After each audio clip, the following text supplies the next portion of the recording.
Dans cette leçon, nous allons nous pencher sur les rapports d'engagement liés à la monétisation.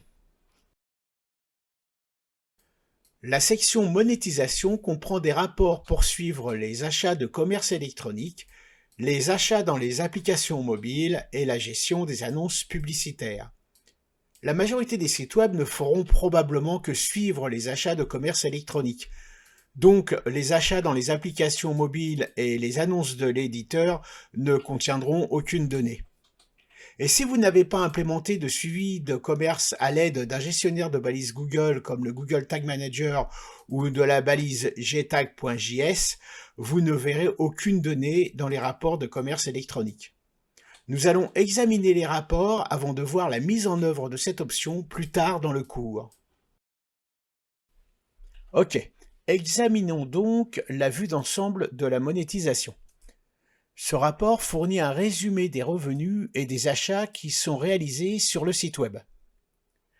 En haut du rapport, nous pouvons voir les revenus totaux et les métriques importantes du commerce électronique. Dans la colonne « Total des revenus », tous les revenus sont comptabilisés, y compris les revenus pour les abonnements ou les revenus publicitaires. Le graphique linéaire nous montre les revenus par jour. Dans ce graphique, nous pouvons voir des petits cercles ajoutés à des jours particuliers. Cela indique que l'apprentissage automatique de Google a identifié quelque chose d'important dans les données. Pour en savoir plus, nous pouvons survoler le premier cercle.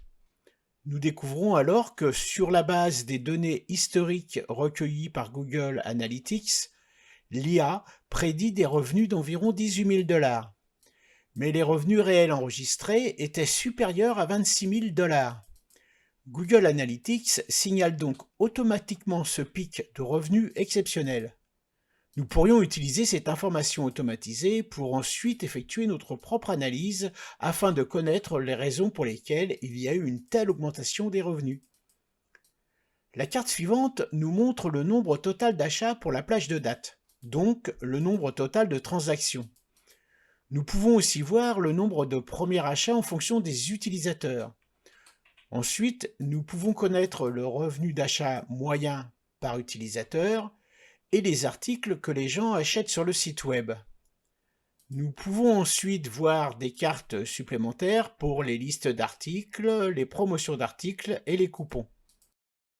Comme les événements ne sont pas envoyés à Google Analytics pour ces détails facultatifs de commerce électronique, nous pouvons voir qu'il n'y a pas de données dans ces cartes.